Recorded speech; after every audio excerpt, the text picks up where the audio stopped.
students, I'm Meenakshi Bayani, as you can see. और आज हम क्लास 11th का, as you can read on the board, class 11th economics chapter number 10 producers equilibrium. और ये आप बहुत अच्छे से समझना, जो ना समझ में है उसको कमेंट में ज़रूर पूछना। ये चैप्टर बहुत इंपॉर्टेंट है। क्यों इंपॉर्टेंट है ये आप समझिए, आपको 12th में भी बहुत हेल्प करेगा। तो आपको अगर इसके बेसिक्स क्लियर नहीं है तो 12th में जाने के बाद आपको दिक्कत होगी। तो it is better to understand it properly. Fine, तो मैं ये चैप्टर का स्टार्टिंग करती हूँ without wasting any time.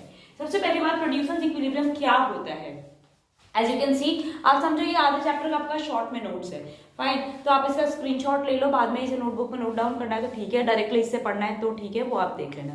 Fine, सो ये वो सिचुएशन होती है जब प्रोड्यूसर को मैक्सिमम प्रॉफिट होता है। ये प्रोड्यूसर को मैक्सिमम प्रॉफिट कब होएगा, जब वो अपना इक्विलिब्रियम ऐसे लेवल ऑफ आउटपुट पे ही वो स्ट्राइक करेगा। प्रोड्यूसर्स इक्विलिब्रियम वो इक्विलिब्रियम होता है जिसपे ऐसा लेवल ऑफ आउटपुट वो चूज करेगा जिसपे उसको मैक्सिमम प्रॉफिट होगा। देखो, प्रोड्यूसर्स आए इसने मार्केट में प्रॉफिट कमाने के लिए, ठीक है, तो उसको इक्विलिब्रियम उस लेवल ऑफ आउटपुट पे स्ट्राइक होगा जहां पे उसको मैक्सिमम प्रॉफिट हो रहा है। फाइन, तो यानी कि अगर मैं इसी कंडीशन को न्यूमेरिकली लिखूं तो लिखूंगी pi is equal to T R minus T C, यानी कि प्रॉफिट जो होता है वो मैक्सिमम होता है जब T R minus T C जो है वो मैक्सिमम होगा। पाई जो होता है वो प्रॉफिट को डिनोट करता है। Fine, pi is the profit, pi आपका प्रॉफिट डिनोट कर रहा है। टी आर जो है वो टोटल रेवेन्यू डिनोट करता है और टी सी टोटल कॉस्ट। ये तो अब तक आपको पता चल गया होगा, हम रेवेन्यू और कॉस्ट का चैप्टर करके आए हैं। फाइन, अब आप दो तरह के प्रॉफिट्स पढ़ोगे, एक तो आप अकाउंट्स में पढ़ते हो, एक आप इकोनॉमिक्स में पढ़ते हो।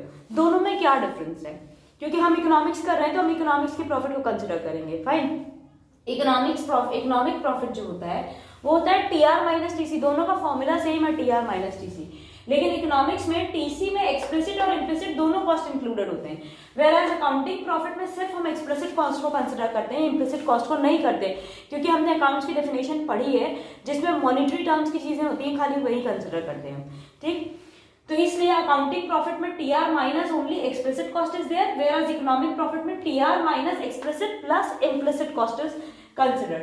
तो और टीसी जो होता है इसमें, आपको जैसा मैंने बताया, इसमें जो टीसी होता है उसमें सिर्फ एक्सप्लिसिट कॉस्ट होता है। अब एक और कॉन्सेप्ट ये आप अकाउंट्स में मैंने आपको करवाया है, आप दोबारा भी देख सकते हो कि ग्रॉस प्रॉफिट और नेट प्रॉफिट में क्या डिफरेंस होता है। अब मैं आपको इकोनॉमिक्स के टर्म्स में उस चीज को एक्सप्लेन करती हूँ।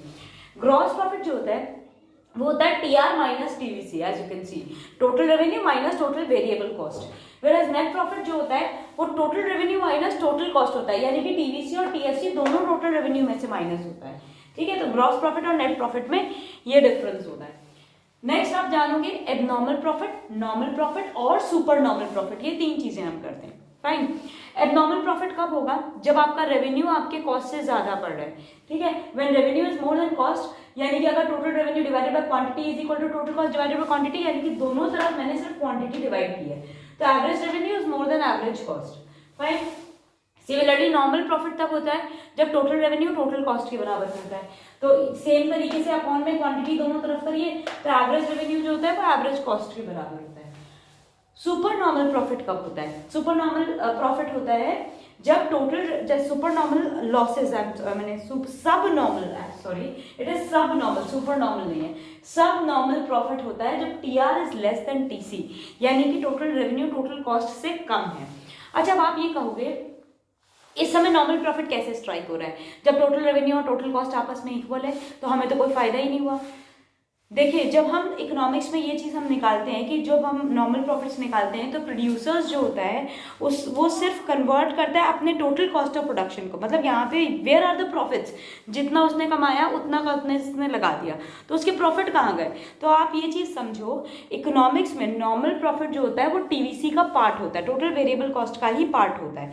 फाइन, तो it is a part of TC, sorry TVC नहीं, टीसी का एक पार्ट होता है। तो नॉर्मल प्रॉफिट्स को हम मिनिमम रिटर्न मान के चलते हैं, जो प्रोड्यूसर एक्सपेक्ट करता है, जितना पैसा उसने लगाया उसमें मिनिमम जितना प्रॉफिट वो एक्सपेक्ट करके चल रहा है वो टोटल कॉस्ट में इंक्लूडेड होता है।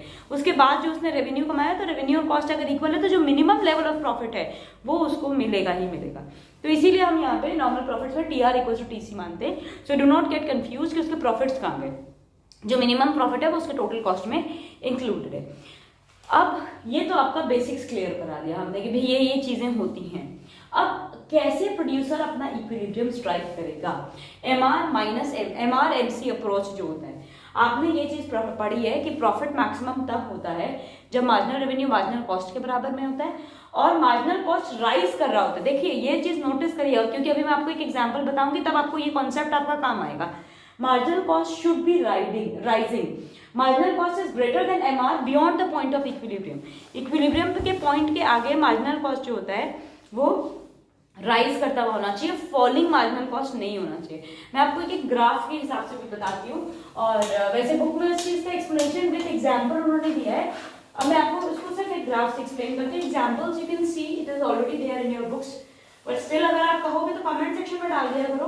मैं आपको इसका पिक भेज दूंगी कि जो मैंने ग्राफ बनाया वो किस लेवल पे बनाया है। फाइन, कमेंट डिस्क्रिप्शन बॉक्स में देखना आप उसको, उसका एक पिक मैं आपको लगा करके दे दूंगी।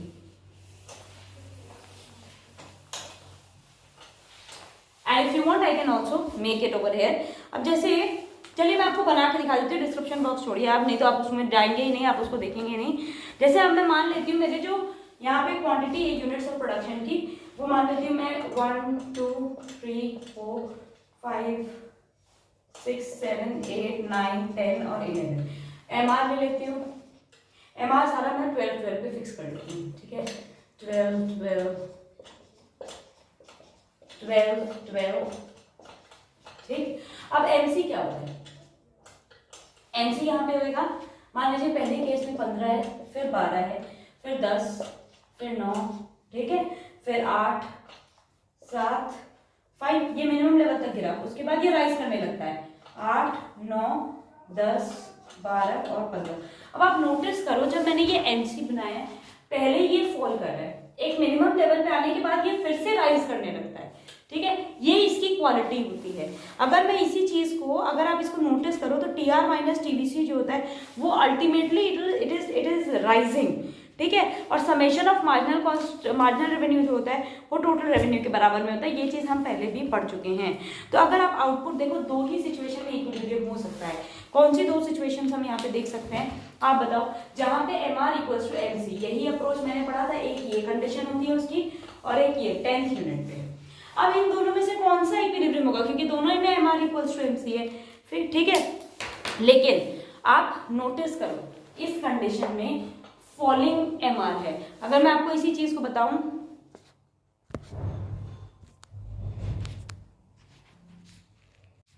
तो अगर मैं आपको इसी चीज को मैं ग्राफिकली बताती हूँ, there was a call from someone जिसकी वजह से ये डिस्टर्ब हो गया video, I am so sorry for that. चलिए डायग्रामेटिकली मैं आपको इस चीज को इलस्ट्रेट करके बता रही हूँ, ठीक है। अब ये देखो, ये है आपका ग्राफ, फाइन। यहाँ पे आपको पता है आपका आउटपुट होता है, फाइन है, यहाँ पे आउटपुट है और यहाँ पे रेवेन्यू एंड कॉस्ट, ये एंड है, रेवेन्यू एंड कॉस्ट है, ठीक। हमको ये पता है ये प्राइस जो होता है, price is equal to AR equals to MR, ठीक। अगर इसी चीज को मैंने एग्जैक्टली नहीं बना रही हूँ, मैं आपको बता रही, देखिए ये हो गया मेरा MC कर्व। अब यहाँ पे Q1 ले लेती हूँ ये, और इसको मैं Q ले लेती हूँ, Q2, फाइन। और यहाँ पे मैं इसको O L1 L2, ठीक है। अब आपको कुछ चीजें और भी बताती हूँ। PR क्या होता है, summation of MR। First condition में ये वाला मैं जब 2 यूनिट्स ऑफ सिचुएशन 1 ले रही हूँ, मैं सिचुएशन 1 है जब मेरे पास में आउटपुट जो है, सिचुएशन 1 में आउटपुट जो है वो 2 यूनिट ले रही हूँ, output is equal to 2 units, ठीक है। ये कंडीशन को मैं आपको एक्सप्लेन करके बता रही हूँ, जब मेरा आउटपुट जो है वो 2 यूनिट है। तो टोटल रेवेन्यू क्या होता है, समेशन ऑफ मार्जिनल रेवेन्यू, यानी कि 12 + 12 यानी कि 24, ठीक है।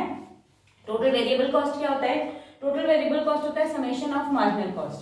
समेशन ऑफ मार्जिनल कॉस्ट यानी कि कितना हो गया, 15 + 12 यानी कि 15 + 12 विच is equal to 27।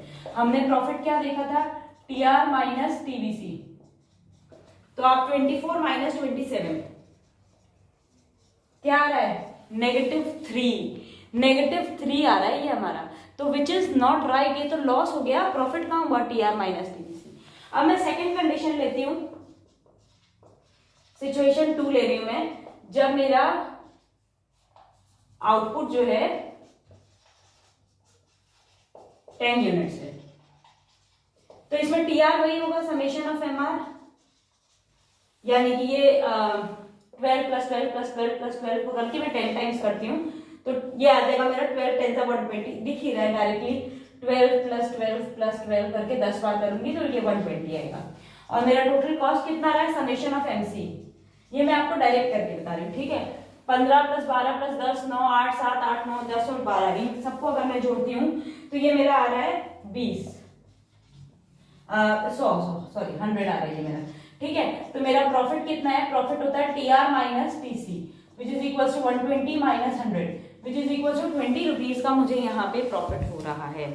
So you got it, falling पे यहाँ पे इस कंडीशन पे मुझे लॉस हो रहा है, प्रॉफिट नहीं हो रहा, तो how can a producer strike it's equilibrium, जब उसको लॉस हो रहा है, नहीं कर सकता वो उस समय स्ट्राइक, तो अल्टीमेटली उसका इक्विलिब्रियम कहाँ अटेन हो रहा है, इस पॉइंट पे Q2 पे उसको इक्विलिब्रियम अटेन हो रहा है, ठीक है। उस समय क्वांटिटी कितनी है उसकी, OL2 डिमांड हो रही है, उसकी क्वांटिटी ऑफ आउटपुट जो उसकी डिमांड हो रही है, क्योंकि इस समय राइज कर रहा है। जब MC राइज कर रहा होता है तभी इसको प्रॉफिट अटेन होता है, किसी भी प्रोड्यूसर को प्रॉफिट तभी अटेन होता है, इवन दो इक्विलिब्रियम यहाँ पे भी स्ट्राइक हो रहा है, यहाँ पे भी, बट ये सिचुएशन जो है वो ऑप्टिमम सिचुएशन ऑफ आउटपुट है जहां पे उसको इक्विलिब्रियम स्ट्राइक होगा, क्योंकि यहाँ पे MC राइज कर रहा है, ठीक है।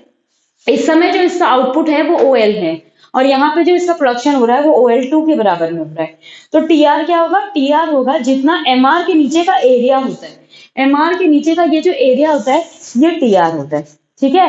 और TVC क्या होता है, MC के नीचे का जो एरिया होता है, यानी कि अगर मैं यहाँ पे देखूं तो MC के नीचे का एरिया ये जो है ये TVC होएगा, whereas MR के नीचे का एरिया यानी कि ये PQ2L2O, PQ2L2O, ये जो हमारा रेक्टेंगल बन रहा है, ये वाला रेक्टेंगल, ये जो होगा, मैं इसकी बात कर रही हूँ कि ये मेरा TR होगा। तो TR देख रहे हो आप कितना प्रॉफिट है मुझे, अगर आप नोटिस करोगे तो ये पार्ट मेरा प्रॉफिट का पार्ट है, फाइन। तो इसीलिए मैंने आपको ये बताया OL2Q2O, OL2Q2, ठीक है, OL2Q2 और P, तो ये मेरा टोटल रेवेन्यू, और अगर आप नोटिस करोगे तो total revenue is greater than total cost in this case. मैंने जैसा कि आपको ग्राफ से समझाया है कि ये मेरा जो एरिया है ये मेरा प्रॉफिट का एरिया हो जाता है, और ये वाला जो था ये टोटल वेरिएबल कॉस्ट का था, और ये जो पूरा ये रेक्टेंगल बन रहा है यहाँ से यहाँ तक, ये मेरा टोटल मेरा रेवेन्यू आ रहा है। तो ऑब्वियसली आपको ये क्लियर हो गया होगा कि कहाँ से हमको प्रॉफिट मिलता है, और अगर आप एक यूनिट बढ़ा देते हो और घटा देते हो तो उसका क्या इफेक्ट होता है, ये मैं आपको अपने नेक्स्ट वीडियो में समझाऊंगी। अगर आज का यहाँ तक का कॉन्सेप्ट क्लियर है, आप इसको रीड जरूर करना बुक से, उसके बिना आपको आगे वाला नहीं समझ में आएगा, ठीक है। तो आप इसको रीड जरूर करना। अगर आपको यहाँ तक का कॉन्सेप्ट क्लियर हुआ है then please do like share and subscribe my channel. आप मेरा चैनल सब्सक्राइब करो, बेल आइकन दबाओ, कमेंट सेक्शन में अपनी क्वेरी जरूर पूछो, जो भी नहीं समझ में आया वो नेक्स्ट वीडियो बनाते टाइम उसको क्लियर कर दूंगी। जो चैप्टर प्रायोरिटी बेसिस पे आपको समझना है वो आप कमेंट करके बता सकते हो, ताकि मैं आपकी हेल्प कर सकूं। आपके एग्जाम्स पास आ रहे हैं, so make sure that you understand each and every topic, and this chapter is, again I'm telling you, it is very important chapter. So please do like, share and subscribe my channel, and goodbye for today.